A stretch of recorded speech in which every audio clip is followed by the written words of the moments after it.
Assalamualaikum, Mbak Rica ya? Waalaikumsalam, iya. Let's speak. Iya, Wah, temennya Pak Aska ya? betul. Oh, Masya Allah, kebetulan memang Pak Aska ngerekomendasiin nih Mbak Rica buat interview Oh, Masya hari ini di Net TV. Boleh ada waktunya Mbak Rica? boleh, boleh, boleh. Oke, Ada. baru nunggu atau udah lama nih? Enggak, baru aja. Oke, Iya. kalau gitu ya kita saksikan profil yang satu ini.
Kalau gitu mari kita nyari tempat duduk buat ngobrol sambil interview. Ayo, Siap. mari. Oke. Sok atuh.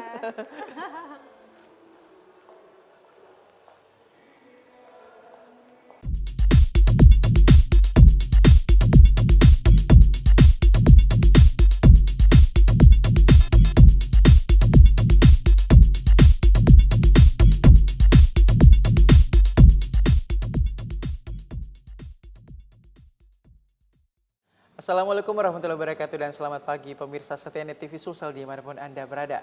Berjumpa lagi dengan saya Redia Susahril dalam program inspiratif kesayangan Anda.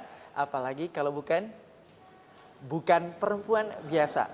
Langsung dari Hotel Max One, Jalan Taman Makam Pahlawan, tentunya saya akan membersamai pemirsa yang ada di rumah. Nah, seperti biasa, saya tidak sendiri. Kita sudah kita sudah kedatangan salah seorang narasumber yang tidak kalah menginspirasi dari narasumber yang sebelumnya. Pastinya perempuan dong ya. Ya, siapa beliau? Ya, beliau adalah Rica Norma ya, seorang womanpreneur, public speaker dan ibu rumah tangga. Kalau begitu kita langsung saja sapa dan kenalan dengan beliau. Assalamualaikum warahmatullahi wabarakatuh. Waalaikumsalam warahmatullahi Masya Allah, selamat pagi nih Mbak Rica. Pagi. Semangat ya? Semangat, insya Pasti Allah. dong ya. Pasti. Nah, tapi sebelumnya terima kasih nih udah datang ya di program kami ya. Tadi saya udah jelasin nih ke pemirsa bahwa Mbak Rica ini adalah seorang womanpreneur ya, public speaker dan ibu rumah tangga. Boleh diceritain nggak? Bener gak sih? Boleh diceritain ke pemirsa, dijelasin silakan Mbak Rica. Oke, Assalamualaikum warahmatullahi wabarakatuh. Waalaikumsalam warahmatullahi wabarakatuh. Ya, izin memperkenalkan dulu, nama saya Rica Norma. Saya seorang basicnya adalah ibu rumah tangga. Masya Allah. Tapi mencoba menjadi ibu rumah tangga yang produktif dengan menjadi seorang public speaker, baik itu online maupun offline. Dan ada usaha juga, tentunya masih seputar public speaking juga, gitu. Oke, jadi bener ya. Benar. Oke, denger-denger nih Mbak Rica ini seorang kelahiran Jawa Barat ya. Betul. Itu gimana sampai ceritanya nih bisa sampai di Makassar? Ya kan putri kelahiran sana tuh, berdomisili di sana. Betul. Tiba-tiba sekitar tahun berapa gitu ya, udah tahu-taunya di sini hijrah. Itu Hijrah. alasannya kenapa hijrah dari Jawa Barat ke Makassar? Ya, jadi setelah lulus kuliah itu saya masih sempat bekerja di swasta, lalu lanjut di negeri gitu ya, sebagai ASN. Oh wow. Namun karena suami atau mungkin dulu calon suami ya, calon gitu. suami itu ditempatkan oleh perusahaannya di Sulawesi, saat itu di Bulukumba.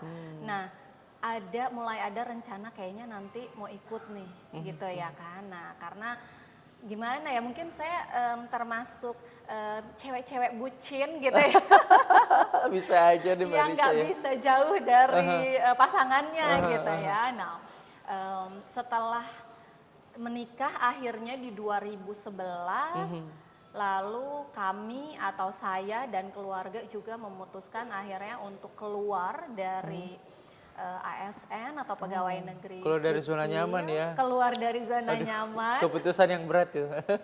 dan akhirnya ikut ke suami gitu, yang padahal mungkin kalau orang pikir dari Jakarta udah enak ya tinggal di Jakarta ya, karena betul. waktu itu saya di pusat kan Betul, gitu. betul. Tapi balik lagi mungkin itu saya berpikir bahwa kayaknya suami saya kasihan ya di sini gitu kan. Saya di sana di Jakarta bisa makan apa aja yang saya Betul, mau, betul. pergi kemana aja, cari Pokoknya apa Jakarta aja. tuh one stop living ya, Betul, semuanya ada gitu. semuanya Terintegrasi semuanya di sana ya. ada banget deh gitu ya.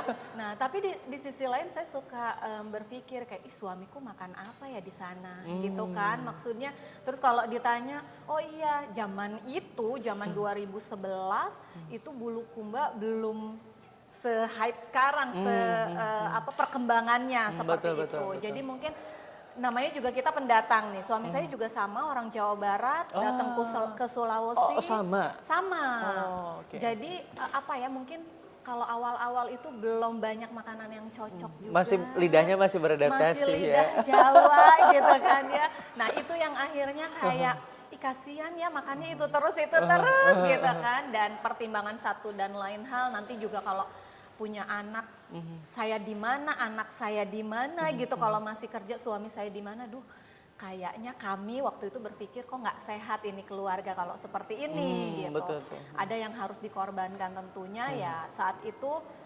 keputusannya adalah saya yang memutuskan untuk keluar atau resign dari status pegawai negeri Bisa dikatakan sipil. ini sangat berat tapi mulia ya. Karena bisa mendampingi suami sepanjang hari ya, Wah, seperti insya itu. Allah. Artinya memutuskan sesuatu yang ini betul-betul pindah atau hijrah dari tanah Jawa Barat ke tanah Makassar ini nggak gampang loh. Gak gampang, Nggak karena pasti ada perbedaan budaya juga Betul, gitu betul. ya, kebiasaan di sana yang biasanya seperti apa, masuk ke duh ini kita di sini nyari apa di mana nggak tahu gitu kan. Geografinya juga cukup berbeda ya, suhu juga agak berbeda. Mungkin Dan di sini lebih panas ya. Dari sisi apa? Panas ya. Dan ini juga kan, nggak ada keluarga, itu juga tantangan juga kan. Di sini benar-benar kita keluarga kecil, cuman saya, suami, dan sekarang sama Tapi sekarang udah banyak keluarga dong. Alhamdulillah, itu hikmahnya saya tinggal di sini, ternyata jadi banyak keluarga. Jadi memang alasan utamanya adalah karena ikut suami ya. Ikut suami, betul. Dan alhamdulillah udah berkarir juga di sini ya, Mbak Rica ya. Nah, sebelum kita masuk ke ranah ya bidang pekerjaan, sebelum menjadi seorang public speaker, womanpreneur, ataupun mungkin sebelum berkeluarga, kalau boleh tahu latar belakang pendidikannya Mbak Rica ini mungkin dari, kita flashback dulu lah kan. Iya, boleh, mungkin boleh. dari masa kecil TK, SMP, SMA, kemudian kuliah S1 dan sekarang itu pendidikannya ini apa nih? Sekolah di mana dan ambil jurusan apa? Boleh diceritain nggak Boleh. dari kecil dulu? Kecil SD, ya, dari TK, SD SD ya Oke. gitu. Saya waktu itu anak ibu guru, jadi waktu mau dimasukin TK, kayaknya nggak usah TK deh, ikut-ikut aja mama ngajar gitu ya. Jadi kan setidaknya bisa ikut belajar sama kakak-kakak SD-nya gitu. Nah itu yang dilakukan akhirnya.